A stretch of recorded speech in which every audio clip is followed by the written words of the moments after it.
In the Dakota Territory, autumn of 1888 was a season of hurried preparation, a frantic race against a familiar enemy. Men's faces were hard-set, their movements economical as they chinked logs, split wood, and salted meat. The wind already carried a knife's edge, a promise of the brutal white silence to come. It was in this atmosphere of grim, practical work that Alara MacLeod began her folly. She was a widow, newly arrived from the old country, with 2 small children and a quiet demeanor that the settlers of Miller's Ford mistook for fragility. They were wrong. What they saw as fragility was a deep, still resilience, forged in a place far older and damper than these plains. And what they saw as folly was a desperate act of memory. While her neighbors were sealing their cabins, making them dark and tight, Alara was doing the opposite, and she was making her cabin bright. She spent days with a bucket and a wide brush, methodically coating every single interior surface of her small home, every rough-hewn log, every ceiling plank, every inch of the dividing partition, with a thin, stark, white liquid. The work was slow and repetitive. From the outside, her cabin looked like any other. But anyone who peered through the window saw a strange, ghostly transformation taking place. The dark, comforting wood that was the very symbol of frontier shelter was disappearing under a sterile, chalky veil. It was unsettling. It was wrong. It was, to the practical minds of Miller's Ford, utterly insane. Thomas Blackwood, the man who had built half the structures in the county, was the first to voice the collective opinion. He stopped by on his way from the gristmill, at his face a mask of genuine concern. He was a master carpenter, a man whose knowledge of wood and weather was unquestioned. He saw her, sleeves rolled up, white streaks in her dark hair, and shook his head slowly. He watched her apply the strange, watery paint to the logs he himself had squared and set. "Alara," he said, his voice gentle but firm, like a father correcting a child. "What are you doing to this cabin? That wash will trap the damp. It'll freeze in the heart of winter and push the chinking right out.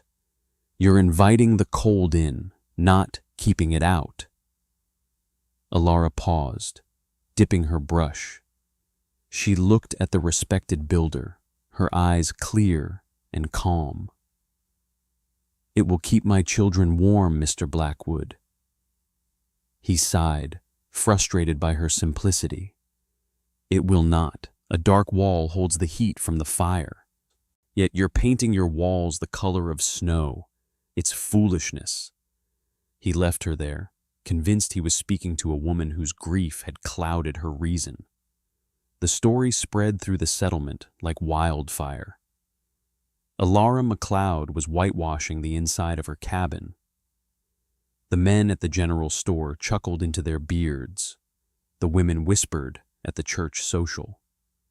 Her project earned a name, a term of derision and pity. They called it the Ghost House. What did this quiet widow from a land of mist and stone understand about survival that every seasoned pioneer, every hardened trapper, every master builder in the territory had somehow missed? To understand Alara's reasoning, you must first understand the enemy. Winter in the Dakota Territory was not merely a season, it was a state of siege. It arrived not with gentle frosts, but with an Arctic hammer blow, a force that could freeze a running stream solid in a single night. The settlers called it the Great White Silence, a period when the world shrank to the 4 walls of your cabin, and the only sound was the howling of the wind and the crackling of the fire. Survival was a simple, brutal equation measured in cords of wood. The log cabin was the apex of frontier technology, a fortress of interlocking timbers designed to stand against the wind. The settlers built them well. They were tight, sturdy, and dark, and therein lay the flaw. Thomas Blackwood's conventional wisdom was shared by all. A dark surface absorbs heat. They saw it every day when a black pot heated faster than a tin one, when a dark coat felt warmer in the weak winter sun. So, they left their interior walls as nature made them, the rich, dark brown of pine and oak. They believed these dark walls soaked up the heat from the constantly roaring stove and held it, creating a reservoir of warmth. But they were only half right. The dark, rough-hewn logs were indeed a thermal sponge. They absorbed a tremendous amount of heat energy from the fire. The problem was, they were greedy with it. Wood is a poor conductor and an even poorer radiator of thermal energy. The heat soaked into the first inch of the log and stayed there, slowly, inefficiently bleeding into the heartwood rather than coming back out into the room. The settlers were living inside a paradox. They were burning mountains of firewood to heat the air in their cabins, which would then transfer its heat to the logs. The walls became heat sinks, perpetually drawing warmth out of the living space. A man could stand a foot from a roaring stove and feel the heat on his face, while the small of his back, facing the wall just a few feet away, felt a distinct chill. The air near the walls was always colder, creating constant, uncomfortable drafts. Frost would form on the interior of the north wall, even with a fire hot enough to drive the family back.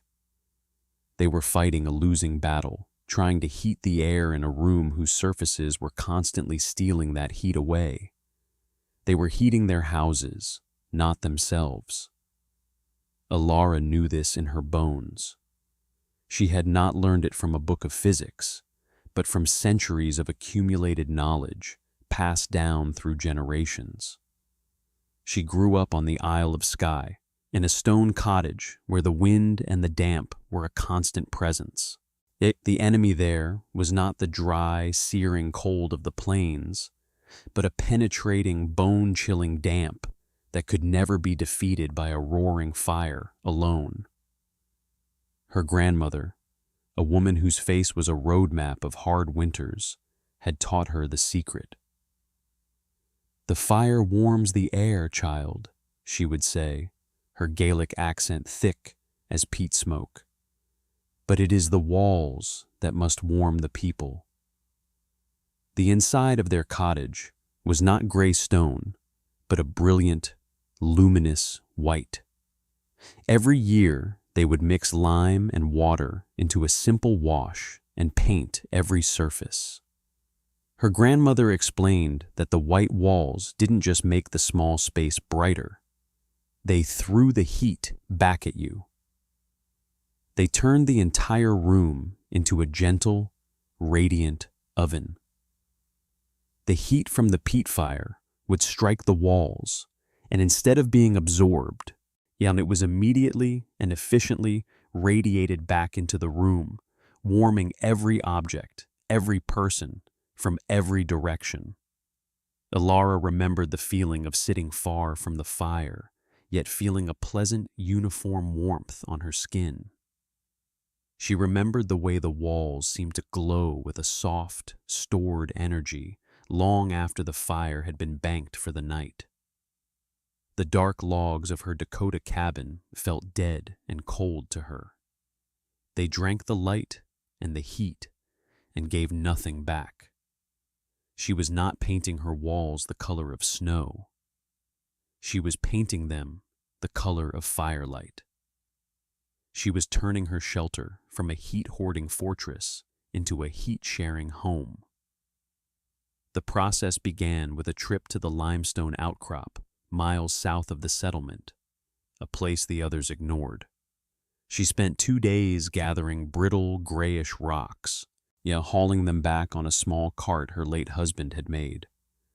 The children, Liam and Maeve, watched her, their faces smudged with dirt, helping to pick up the smaller pieces. Back at the cabin, she built a small, intense fire in an outdoor pit. She placed the limestone rocks in the heart of the blaze. This was the first critical step, calcination. She was cooking the rock, driving the carbon dioxide out of the calcium carbonate to create calcium oxide, or quicklime. She tended the fire for a full day and night, the rocks glowing cherry red, then orange-white in the intense heat. When it was done, she carefully removed the now brittle, crumbly chunks of quicklime and placed them in a heavy wooden barrel. This was the most dangerous part, slaking the lime. She poured water over the cooked limestone, and the reaction was immediate and violent. The water hissed and boiled as if poured on a blacksmith's forge. A thick cloud of steam erupted from the barrel, carrying a sharp, clean smell. The quicklime churned and broke apart, expanding as it absorbed the water, transforming into calcium hydroxide. The slurry in the barrel was so hot it could cause severe burns. Alara, using a long paddle, stood well back, her face shielded from the caustic steam. The settlers who passed by saw only a woman stirring a barrel of bubbling white mud. They saw waste and madness. They saw a widow squandering her time on a pointless, messy task when she should have been stacking firewood. They didn't see the ancient chemistry at work.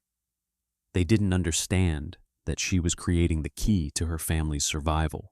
And after the slaking was complete and the mixture had cooled into a thick, putty-like substance, she thinned it with more water until it reached the consistency of thin cream.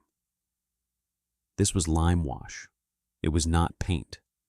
It contained no pigments or oils. It was simply a suspension of lime particles in water.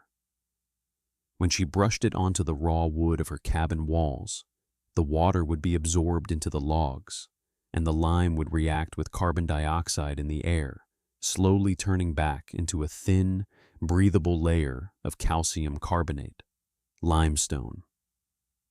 Thomas Blackwood returned a week later, accompanied by another settler, a man named Jensen. They found Alara nearly finished. The interior of the cabin was shockingly bright. The low autumn sun, streaming through the single window, filled the space with a brilliant, shadowless light. Yes, it was like stepping into a different world. Blackwood ran his hand over the dry, chalky surface of the wall. "You've gone and done it then," he said, his tone one of finality. He wasn't angry, just deeply disappointed. He turned to the technical aspects, the language he understood. "This will never hold, Alara. It's just powder. The first time a log shifts, it'll flake right off. And I stand by what I said about the damp. You've sealed the moisture into the wood. By February, you'll smell the rot." His objection was logical. It was based on his extensive experience with wood and paint. Oil-based paints of the era would indeed seal a log, trapping moisture and causing decay. He saw the lime wash as a primitive, inferior paint. He did not understand its fundamental difference. Lime wash isn't a sealant, it's a porous coating. Yes, it allows the wood to breathe. It is also naturally antiseptic and resistant to mold and mildew, a property that made it essential in the damp cottages of Scotland. "The wood must breathe," Alara said simply, not as an argument, but as a statement of fact. "This lets it breathe." Jensen, a gruff man of few words, just grunted. "Looks like a tomb in here, a cold tomb." He looked at the walls, then at Alara's small woodpile outside. "You'll need more wood than that to keep this ghost house warm." The mockery became more pointed as October gave way to November. The name, the ghost house, stuck fast. When Alara went to the general store for supplies, she could feel the conversation stop, the eyes following her. They saw her as a tragic figure. It's a woman stubbornly clinging to a foolish old-world notion that would surely endanger her children. The community's scorn wasn't cruel in its intent. It was born of a genuine, if misguided, fear for her safety. They lived on the edge of a knife, and any deviation from proven survival methods was seen as a flirtation with disaster. Alara never defended herself. She never argued. She simply continued her preparations, her face a serene mask that infuriated those who tried to help her. She trusted a principle she couldn't write down as an equation, but understood as a physical truth. She was preparing her home not just to contain heat, but to use it. The system she was building was an engine of thermal radiation. Think of it this way. The stove was the power source, generating heat. That heat travels in three ways: conduction, direct touch, convection, movement of air, and radiation, infrared waves. In a standard dark log cabin, convection did most of the work. The stove heated the air, which then circulated, slowly warming the room. The walls, through conduction, would touch the warm air and absorb its heat, contributing very little back. Alara's system prioritized the third, most powerful method: radiation. The heat and light from the fire, a significant portion of which is infrared radiation, would travel through the air and strike the walls. A dark, rough surface has low emissivity.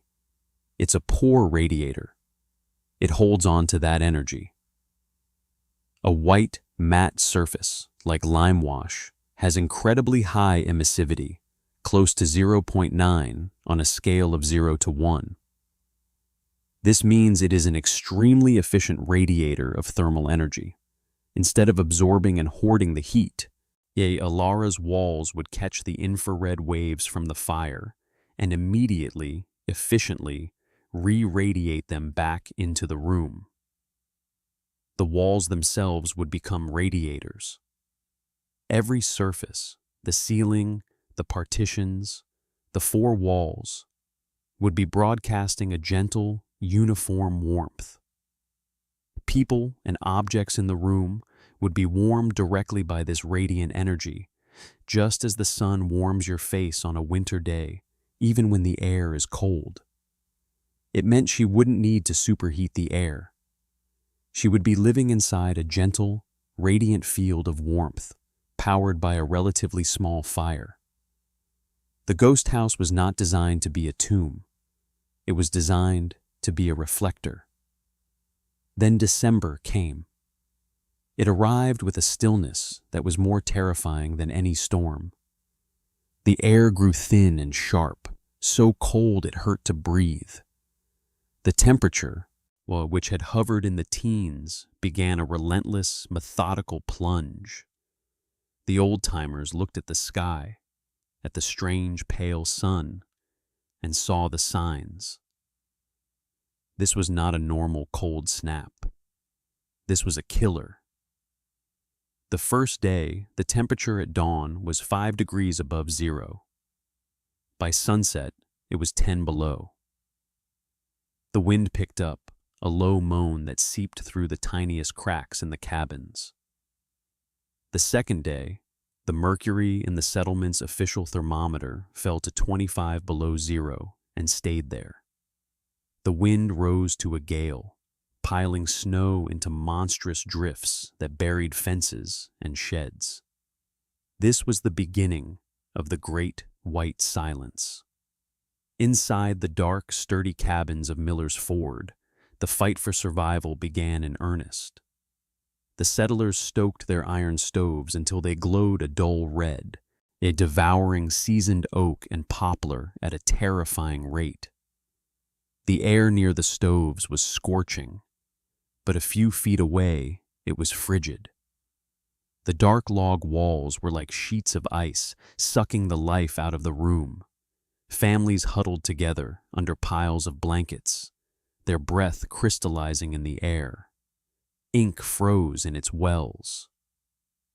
Water barrels had to be kept near the fire to stop them from turning to solid blocks of ice. The community's suffering was acute and democratic. The wind found every flaw, every unsealed crack. Men who had prided themselves on their tight-built homes now watched in horror as fine powder snow sifted in around window frames and settled on the floor. They were burning through a week's worth of firewood in a single day, and the storm showed no signs of abating. The sound of axes ringing against frozen wood became a constant, a desperate percussion in the settlement. Thomas Blackwood suffered with the rest of them. He had one of the finest cabins in the territory, a testament to his skill. The joints were perfect, the chinking thick and solid. Yet his home had become a cold prison. His wife, Martha, lay sick with a fever, and he could not get the room warm enough for her. He stuffed rags into every conceivable crack, but the cold was a palpable presence.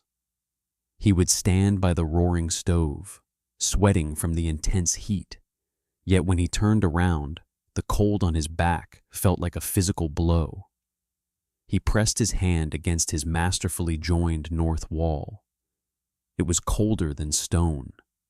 It felt as if the wall itself was generating the cold. He watched the fire, a hungry beast that demanded constant feeding, and then he looked at his dwindling woodpile. A cold knot of fear tightened in his stomach. For all his expertise, for all his knowledge, he was losing.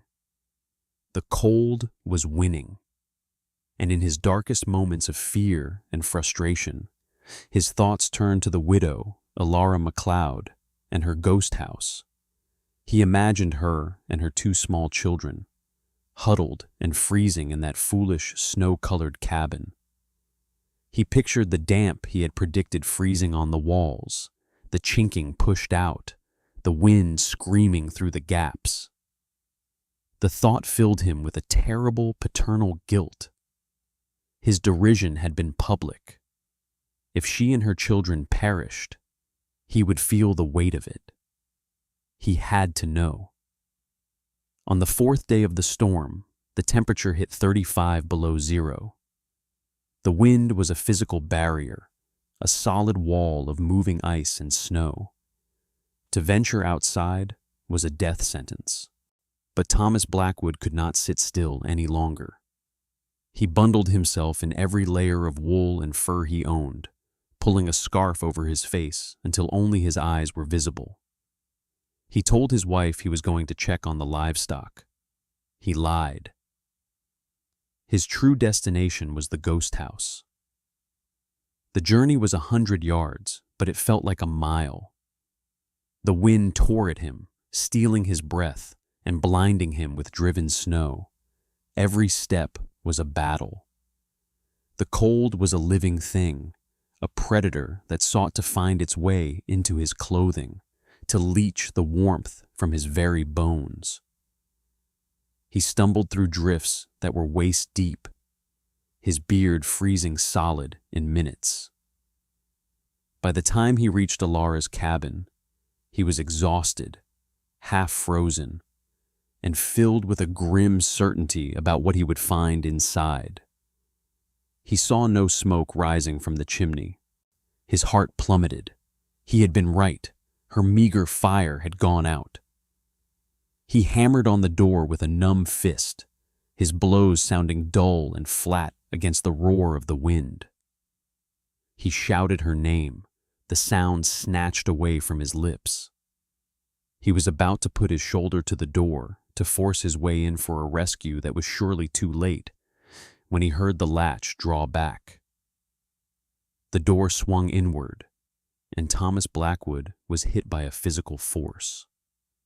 It wasn't a sound or a sight, but a tangible presence. It was a wave of dry, enveloping, impossible warmth. It rolled over him, melting the frost on his eyebrows, prickling his frozen cheeks with pins and needles. He stood there, dumbfounded, on the threshold between two different worlds. Outside was a hell of ice and wind. Inside was summer. He stumbled in, yet pulling the door shut against the storm. As his eyes adjusted, the scene that unfolded before him defied every law of nature he knew. The first thing he saw were the children, Liam and Maeve. They were on the floor, playing with small wooden animals. They were barefoot. His own children were bundled in 3 layers of wool, and still their teeth chattered. These children were playing on the floor in their bare feet. Then he saw Alara. She was at a small table, kneading dough for bread, a light sheen of perspiration on her brow. Her sleeves were rolled up to her elbows. In his own home, his wife lay shivering under a mountain of quilts. Alara MacLeod was working in her shirt sleeves. He looked at the stove. The fire within it was not the roaring inferno he was maintaining. It was a small, calm bed of glowing embers, radiating a gentle, steady heat. The stove door was closed, the damper turned low. His gaze swept the room, searching for the trick, the explanation. There was no frost on the inside of the single window pane. He could see the swirling chaos of the storm outside through clear glass. In his cabin, the windows were coated in a thick, opaque layer of ice. The air in the room smelled clean, of warm wood and baking bread. It was not the damp, smoky, cloying air of a cabin sealed for a siege. It felt fresh. It felt alive. Blackwood, the master builder, the expert, began to investigate. He was a man who trusted his hands, what he could feel and measure. He walked to the north wall, the wall that faced the full, screaming fury of the Arctic wind. In his own home, that wall was a slab of ice, yet he reached out a trembling hand and pressed his palm flat against the white surface. He braced for the biting cold. It never came. The wall was not just not cold, it was warm. It was distinctly, unbelievably warm to the touch. It felt like a sun-warmed stone on a summer afternoon.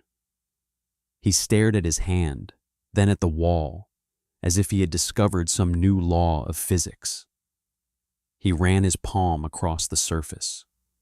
The entire wall was radiating a gentle, even heat. He turned and looked around the room. The soft, luminous white walls seemed to be glowing, breathing warmth into the space from every direction. It was the most comfortable room he had ever been in, and it was achieved with a tiny, lazy fire in the middle of the worst storm in a decade. He finally found his voice, a rough, incredulous whisper. "Yeah, how?" He looked from the warm wall to the barefoot children, to the small, calm fire. "What devil's magic is this?" Alara dusted the flour from her hands. "It is no magic, Mr. Blackwood. It is the walls. The white walls do not keep the heat for themselves. They give it back." His practical mind, reeling from the sensory evidence, latched onto the only thing left to question. The numbers. The equation of survival. "Your wood," he said, pointing to the wood box by the stove. You must be burning through it." "No," she said quietly. "I have not put a log on the fire in more than an hour." Blackwood strode to the wood box. It was a standard cordwood box he had built himself. It was still more than 3/4 full. He did a quick, frantic calculation in his head, yet he had burned more wood in the last 4 hours than she had used in the last 4 days. The numbers were impossible. They were staggering. They were undeniable. He saw the small mercury thermometer hanging from a peg on the mantelpiece, away from the direct heat of the stove. He walked over and lifted it. He held it to the lantern light. The thin silver line read 68 degrees. 68. He felt a wave of dizziness. His own cabin, with a fire that threatened to melt the stovepipe, was struggling to stay above 40. He sank onto a small stool, the full weight of his failed expertise crashing down on him. Everything he knew, everything he had preached, was wrong. He had mocked this woman. He had called her a fool. He had stood on the bedrock of his experience and declared her methods a danger. And he had been wrong. It's so profoundly, catastrophically wrong that the shame of it burned hotter than his stove. He looked at her, this quiet widow, and saw not a fool, but a genius, a keeper of an ancient, simple wisdom that he, in his frontier arrogance, had been blind to. "My wife, Martha, she is sick," he said, his voice cracking. "My cabin is an ice house. I am burning wood as fast as I can split it, and still the cold comes." He looked up at her, his pride shattered, his face a portrait of desperation and awe. "Ilara," he said, using her first name for the first time. "You were right, and I was wrong. I was a fool, and I was wrong. You must teach me. Please. You must teach us all." When the great white silence finally broke after 7 days, the world of Miller's Ford had been irrevocably changed, and the stories of the storm were harrowing, of livestock lost, of families coming perilously close to freezing, of firewood supplies completely exhausted. But among the tales of hardship, a new story began to circulate, a story that sounded like a legend. It was the story of Thomas Blackwood's journey to the ghost house. It spread from cabin to cabin, carried by Blackwood himself. He was a man transformed. His pride had been replaced by a fervent, proselytizing humility. He described the wave of warmth, the barefoot children, the tiny fire, the warm walls. He, the most respected builder in the territory, became the chief advocate for the very idea he had once ridiculed. His conversion gave the technique an unimpeachable credibility. If Thomas Blackwood said it worked, it worked. That spring, a strange pilgrimage began, and settlers from all over the county made their way to Ilara McLeod's small cabin, not to mock, but to learn. They came with questions, with skepticism still etched on their faces, and they left as converts. Ilara, who had never sought attention, found herself an unlikely teacher. She showed them the limestone, explained the process of burning and slaking it, and demonstrated the simple technique of applying the wash. She shared her knowledge freely, without any sense of triumph or arrogance. She was just a mother who wanted to keep her children warm, and she wanted the same for her neighbors. The following autumn, the interior of nearly every cabin in Miller's Ford was a brilliant, luminous white. The ghost house was no longer a term of mockery. It was a badge of honor, a symbol of newfound wisdom. The change was more than aesthetic, as it was profound. The next winter, though harsh, was different. The desperate, all-consuming battle against the cold was replaced by a sense of manageable comfort. The change was measured in numbers. On average, families reported cutting their firewood consumption by nearly half. A woodpile that would have lasted a month now lasted for 2. The constant chilling drafts were gone, replaced by a uniform, radiant warmth. But the true impact wasn't measured in cords of wood or degrees on a thermometer. It was measured in human lives. The winter coughs and fevers that had plagued the children were noticeably reduced.